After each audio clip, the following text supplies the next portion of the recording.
Previously on the American West. In the wake of the Civil War, the country is in turmoil. The South is rising up again, led by ex-Confederate soldiers like Jesse James. We'll make this right. Who takes his hatred for the Union Everything in your vault. and becomes an outlaw. Desperate to unite the country, the government looks west, hoping that by settling the frontier, America can put their differences behind them. But as settlers head west, they encounter Indians like fierce Lakota warrior Crazy Horse, who are prepared to defend their land to the death. In response, head of the U.S. Army, Ulysses S. Grant, orders his most aggressive officer, George Armstrong Custer, to send a message. Get the men ready. I want to hit them with everything we've got.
On November 27, 1868, George Armstrong Custer leads a brutal attack on an Indian camp near the Washita River. An estimated 150 Cheyenne are killed, and what remains of their village is burned to the ground.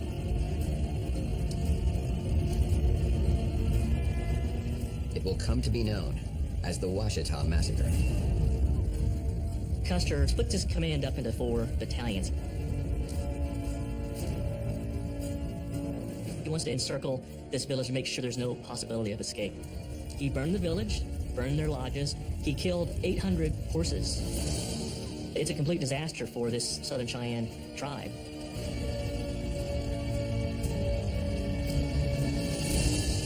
In the press, the attack is hailed as the first significant American victory in the Indian Wars, and gives Custer the glory he's been after since the Civil War.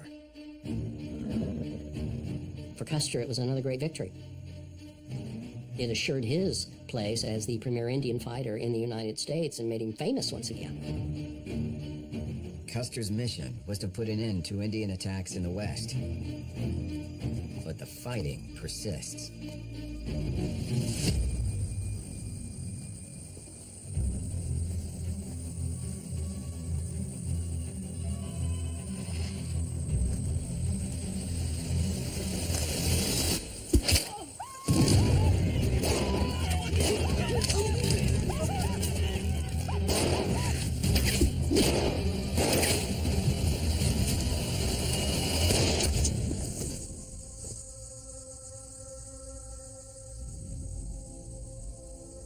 In hindsight, I don't think the Indian Wars could have been avoided because in those days, you settled scores with fighting.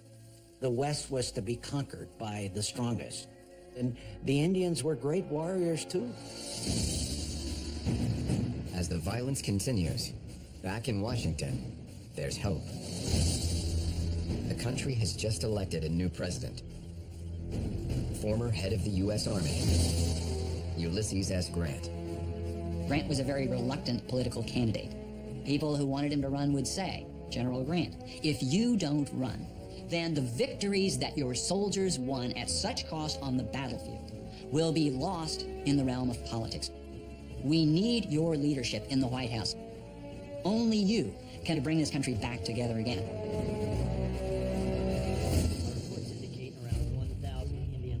Up until now, Grant has led the Army in their fight to protect settlers moving west. So as president, one of his first orders of business is to end the violence with the Indians, once and for all. What's going through the heads of Americans in dealing with the Native Americans in the 1860s can be looked at through Ulysses S. Grant. Settlers going out west were getting killed, and his responsibility is to protect American lives. Here's a man who is actually disgusted by war, but there are lots of forces within his own beloved army, like William Tecumseh Sherman, who's in charge of the army, who are pushing the policy of, let's get rid of them.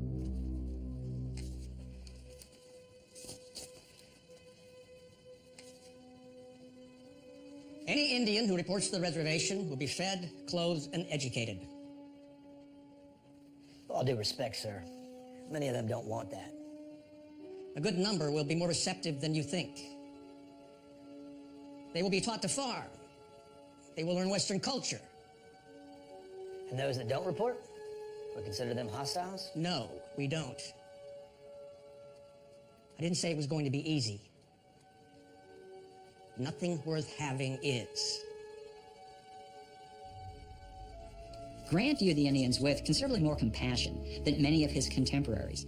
So instead of driving the Indians off of all of land, instead of exterminating the Indians, as many people of Grant's day advocated, Grant said, no, we need to set aside territory where they can live. Territory for their uses and not for settlers. Settlers are going to have to stay off that. The policy of reservations. In the Great Plains, nearly 40,000 square miles of land are reserved for the Lakota Sioux, roughly the size of the state of Ohio. And the U.S. government makes a promise to never interfere with a new Indian territory. Many Indians agree to the peace treaty and move on to the reservations. But some, like Lakota warrior Crazy Horse, refuse to give up their way of life. If you're a nomadic hunter and you're moving and you take away that chance to move, you can imagine it's the beginning of the end for you. And I imagine they saw that coming and they had to fight against it. I don't blame them. As Crazy Horse continues to resist, he gets the attention of one of the most respected Lakota chiefs in the Great Plains. His name is Sitting Bull. Sitting Bull was known both as a great spiritual guide and also someone who had tremendous success during warfare. And he was much older, at least probably a decade older than Crazy Horse, and in many respects better established. Sitting Bull knows his people need to form a united front, so he calls a meeting of Lakota leaders.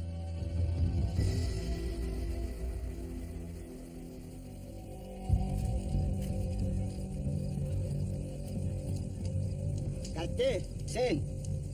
Oh, Kate. Aye. Mate. Skiwaste kite. Baye. Suchate. Kite.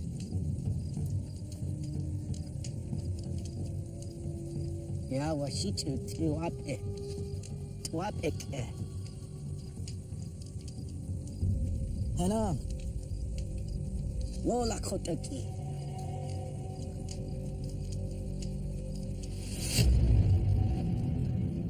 While thousands of other Indians continue to live on reservations, Sitting Bull, Crazy Horse, and their followers refuse. But they also agree not to fight, and a fragile peace is established. As America gets back to settling the frontier, a new kind of businessman emerges who sees only one thing in the West: the opportunity to make a fortune. President Grant has made peace with the Indians, allowing the country to move forward with its plan of settling the West.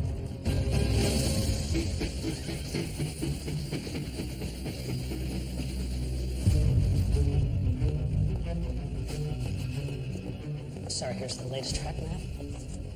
A new breed of businessman is taking full advantage of the westward We expansion. build north to Columbus, then south to Grand Island, and then we go out the North Platte route when we can no longer reasonably delay that. But, sir, that would add hundreds of miles of unnecessary track.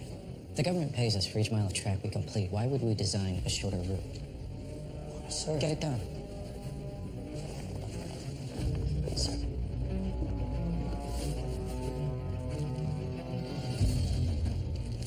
Thomas Durant, president of the Union Pacific Railroad, has turned progress into millions in profits.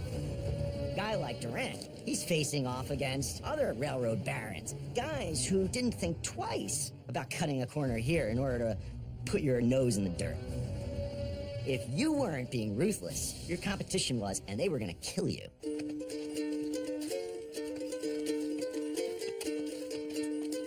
I've been pushing them very hard. If you want me to start working them 12 hours a day, I can do that. I think that would probably help us catch up. We're over budget and we're out of time. Get to work.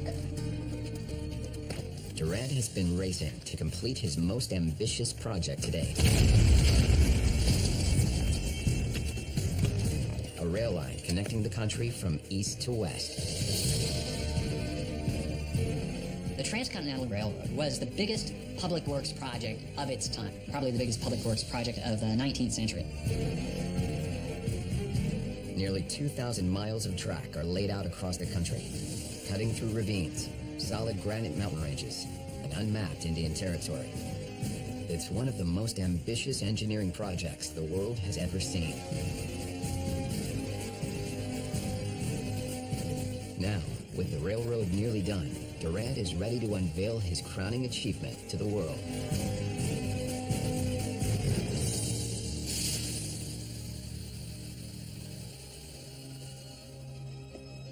We have plenty of festivities planned to help celebrate this grand joining of East and West, the first transcontinental railroad in the entire world.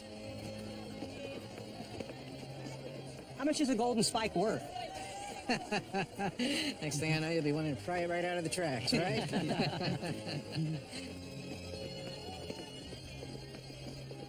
Mr. Durant? Henceforth, there shall be but one Pacific Railroad. This joining of the rails at Promontory Summit in terms of the American psyche really can't be overstated. It's not unlike men walking on the moon a century later.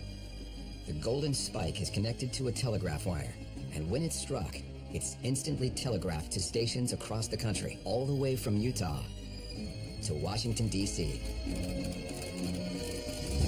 To His Excellency, General U.S. Grant, President of the United States, we have the honor to report the last rail is laid, the last spike is driven, the Pacific Railroad is finished. Congratulations. Here, here. The Union Pacific, gentlemen.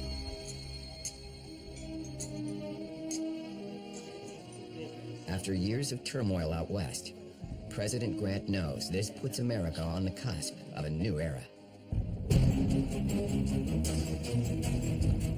For many years, the concept of frontier in America has really been that of a line moving westward. But what the railroads did is they obliterated that line. Suddenly, the frontier was all over the place, and civilization was filling in the blank spots on the map in a very speedy fashion. As settlers flock west, an economic boom follows. And big business in the east begins investing in the west. This was the way you built an economy. It meant that there were new outlets for investment. There were new outlets for speculation. There were lots of people who made money from the Transcontinental Railroad. There were more people that were going to make money from more railroads and from the economic spin-offs of railroads.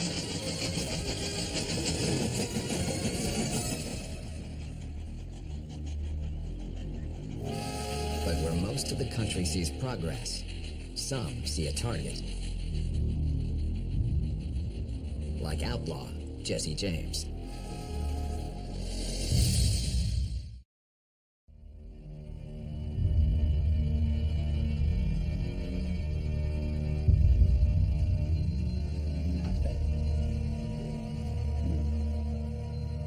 I'm gonna be here. Train's gonna slow down. It's gonna give us plenty of time. You see how it comes around this bend here? That's where we're gonna hit it, okay? In the years following the Civil War, Jesse James and his brother Frank have been on a crusade against the Union. And the young outlaw has quickly established himself as one of the most feared bank robbers in the country. I think he was just angry about the way that country was coming together. So he said, "To hell with it, I'll just weaken you at the knees." Now, with railroads expanding across the country, Jesse sees another symbol of the North's oppression of the South.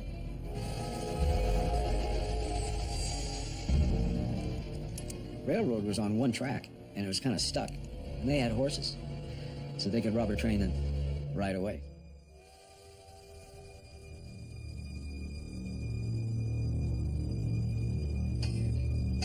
Boy, now put your back into it. We got schedule. Watch your toes on that. Get those up in a nice big X up here.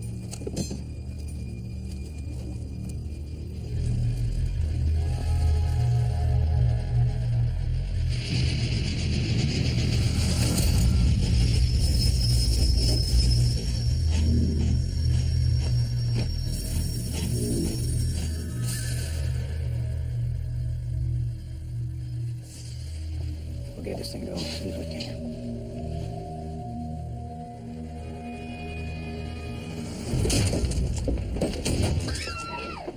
Ladies and gentlemen, I apologize for the inconvenience. You will kindly present your valuables. We'll have you on your way in no time.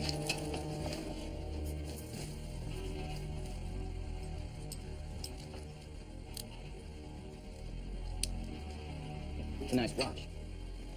Yes, it is. My daddy gave it to me. Where you from? Kentucky? My daddy was from Kentucky. He was a preacher.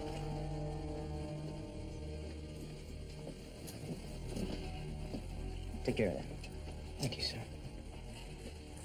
Smile, girls. You're gonna have a nice story to tell your friends later.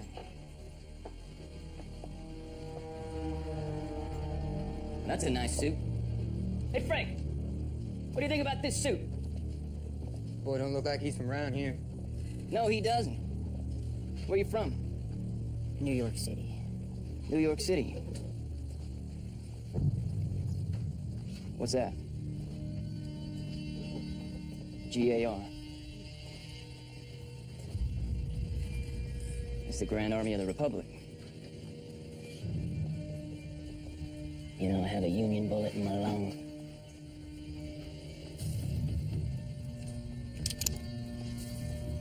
Jesse, we got what we need. Let's be on our way now. But war is over. Jesse. No, it's not.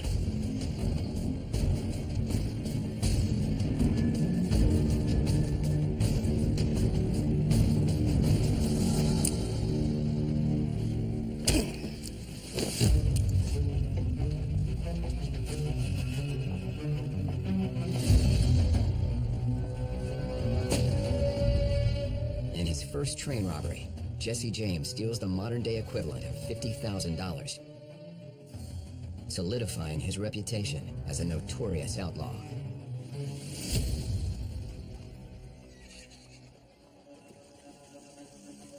But while many fear Jesse James, one man sees his crime spree as an opportunity. Missouri newspaper editor John Newman Edwards. John Newman Edwards was probably the most hardcore of Confederates. And in his opinion, Southerners had been outlawed, disenfranchised by the North. Edwards has been looking for a new way to push his Confederate agenda. And Jesse James might be the answer.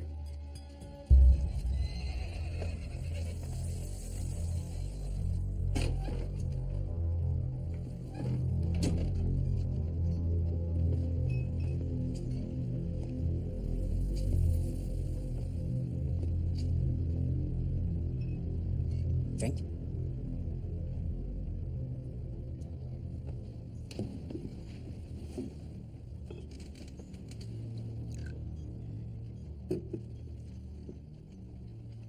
to the Confederacy.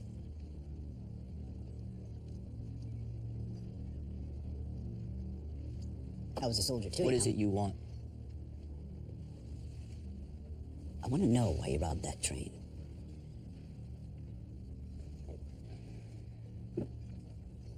There aren't a lot of other ways to survive. Not for a soldier who wore gray. Jesse, you don't have to be a common criminal running from the law. I can make you a hero. I don't need you to make me anything. It's about more than just you, Jesse.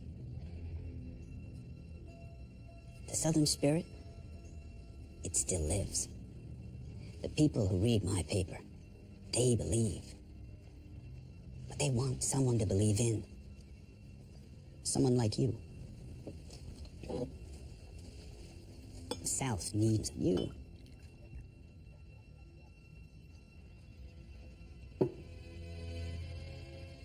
Now that you put it that way.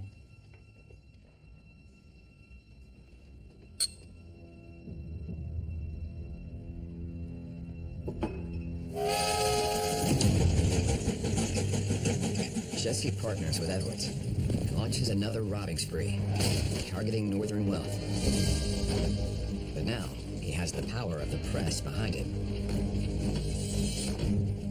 It's impossible to talk about Jesse James without talking about John Newman Edwards, who really just becomes Jesse James' publicist and is the one who manufactures the myth of Jesse James, the rebel, who's on this mission to stick it to the establishment, justifying these criminal acts.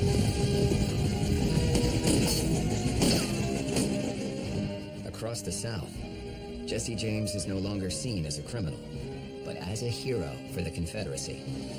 There was a love affair with people that stood up for themselves, and great stories of people like Jesse James. They were outlaws. They were wanted by the government, but they were standing up for themselves. With Jesse James and other outlaws like him terrorizing the railroads, Come on, let's go, let's go.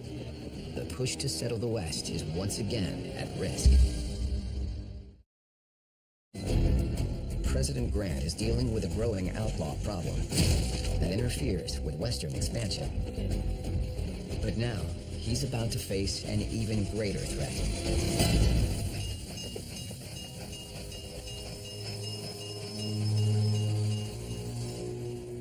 Julesburg cut denied. Propose reinforcement of existing structure. Authorized expenditure no more than $7,500.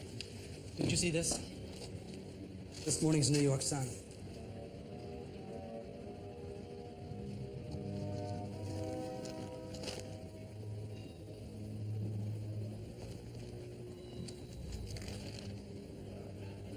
How much do they know? Everything. An investigation finds that Thomas Durant, the head of the Union Pacific and the hero of the Transcontinental Railroad, has been stealing millions of dollars from the U.S. government.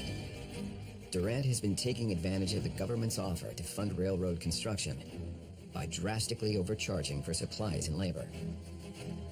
He's pocketed $16.5 million of taxpayer money, all the while paying off politicians to look the other way. The railroads were being funded through these financial schemes that were made possible by not only no regulations, but members of Congress who were actually in on the schemes, being paid off by the corporations and given stocks at discounted rates. The American public is furious. Your Honor, I have here receipts showing that the cost of construction was less than half of what Mr. Durant estimated. Mr. Durant, I ask you, what happened to the rest of the money? We have a right to make a reasonable profit. A reasonable amount? 100% is a reasonable amount? Well, who is to define what is reasonable and what is not reasonable? Mr. Durant, our records clearly indicate that you've made a profit of over 100% with no records of where that money is. So I ask you again, where is the money, Mr. Durant?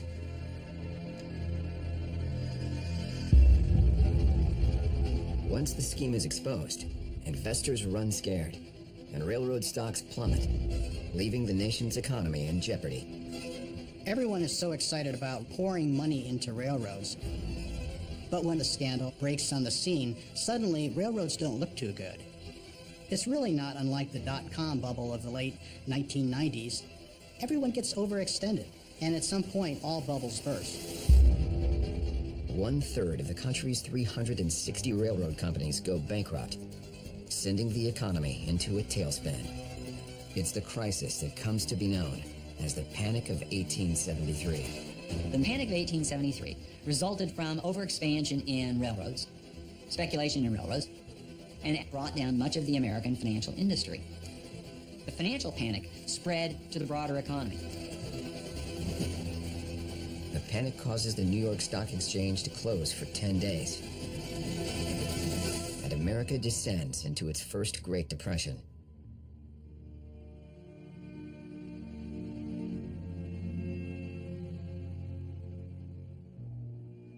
The nation plummets nearly $2 billion into debt. 20,000 businesses close, and 1 in 8 Americans are left unemployed. I think there's a sense of desperation. Conditions were very harsh, and the promises made by the railroad companies didn't pan out.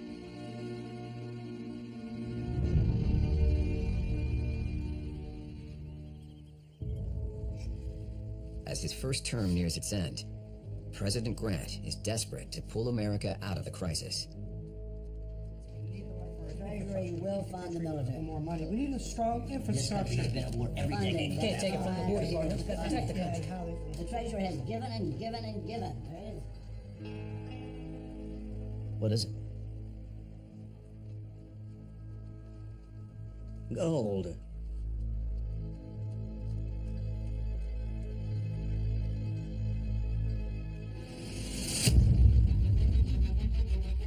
Nearly 1,600 miles from Washington, a rumor of gold deep in the Black Hills of the Dakotas is beginning to spread. The only problem, the Black Hills are located on Indian territory. The same land Grant promised the Lakota he would never touch. During the worst depression in U.S. history, President Grant hears rumors of gold on the Lakota Sioux Reservation. Land that he promised the Indians would remain untouched.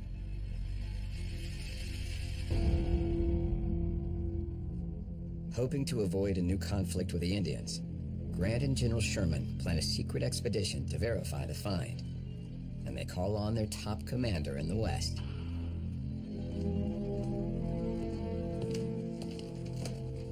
Mr. President, have a seat. The rumors of gold in the Black Hills. We need you to take a small team of miners and find out if these rumors are true. I need you to evaluate how much gold there is, where it's located, and then directly report back to us. Report to us, and only us.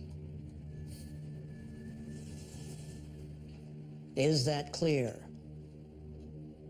Yes, Mr. President. For George Armstrong Custer, the mission is about more than just finding gold. Custer is seeing himself as a man who's got this opportunity. The opportunity to become this national hero by leading this expedition that is going to solve all of Americans' financial problems by getting this motherlode of gold that could be bigger than the California gold rush. He's got to come up with a big victory here.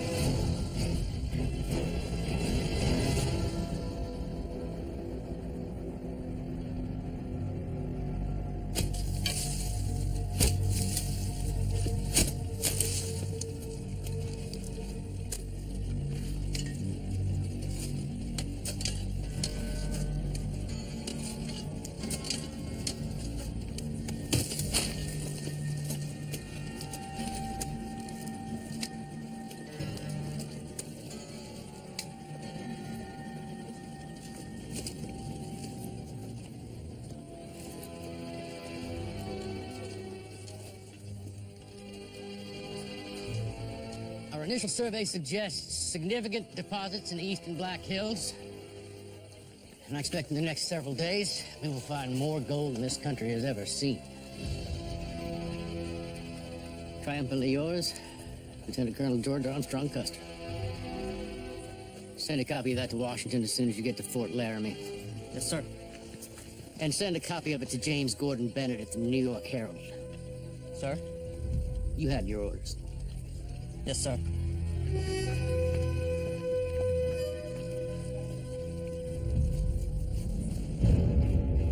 Looking to advance his own fame, Custer announces his discovery to the national press.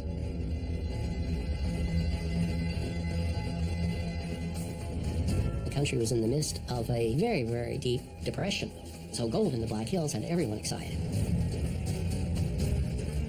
Custer started the stampede into the most sacred Indian land. When news of the discovery spreads, thousands of miners flood the Black Hills, a direct violation of the terms of the peace treaty. Damn, Custer. He has got us in a hell of a spot. We've had 5 years of peace with the Indians. Now I'm supposed to throw it all away. Over gold. Perhaps, sir, it's not Custer that's truly the issue here. What you've done with the Indians is admirable. It really is. But right now, our own people are starving. What are those people going to say when they find out that their president had a chance to end the worst suffering they've ever known, but chose not to? There was strong sentiment in Congress in favor of open this territory to the settlers. Let's take advantage of these gifts that God has placed there, hidden them from the Indians. Once the news of gold and Black Hills got out, then Grant's peace policy was in tatters. Grant has to decide how far he's willing to go to keep peace with the Indians. As President Grant deals with a crippling economic depression and a brewing conflict with the Indians, 900 miles away in Missouri, one man has found his own way of disrupting westward expansion.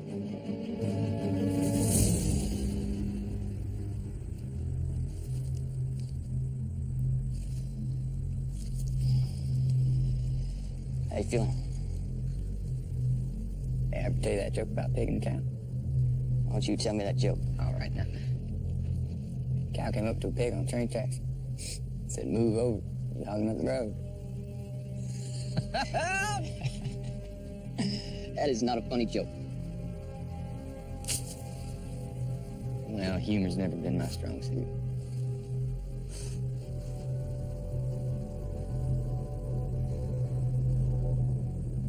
Ask me, this is my favorite part right here. I'm about to make some money today, boy. That's right.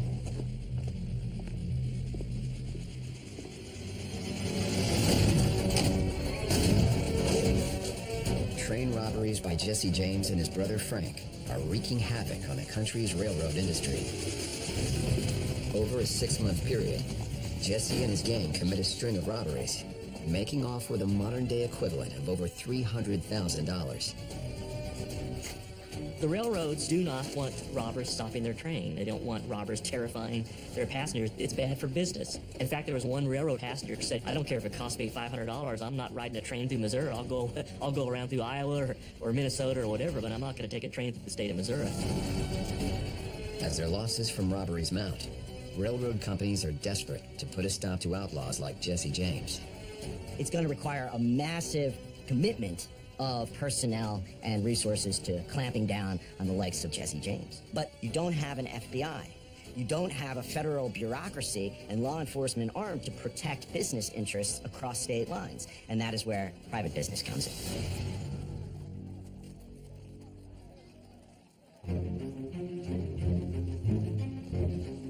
Railroad companies turn to the most famous private detective in the country for help. His name is Alan Pinkerton. Alan Pinkerton was part of the Union Intelligence Service during the Civil War. He gained fame by preventing a supposed assassination plot against President Abraham Lincoln. Following the war, Pinkerton moved to Chicago and opened the Pinkerton Detective Agency, pioneering modern investigative techniques and building massive dossiers on known criminals. With over 30,000 agents stationed across the country, Pinkerton commands a force larger than the U.S. military. Now he has the biggest case in his company's history.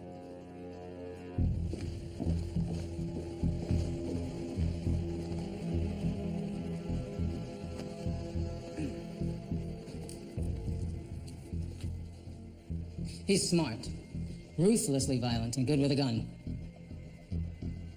Well, the bastard was a Confederate guerrilla during the war. Lord knows how many Union soldiers he killed. The Adams Express Company is calling us in. They need this man taken out of commission. You can say no, of course. Do you have any reservations at all? You should. When do I leave? Joseph Witcher is one of Pinkerton's most talented young agents. His mission, take down Jesse James. As the greatest detective agency hunts down the most infamous outlaw in the country, and the pursuit of gold risks breaking peace with the Indians, the fate of the nation hangs in the balance.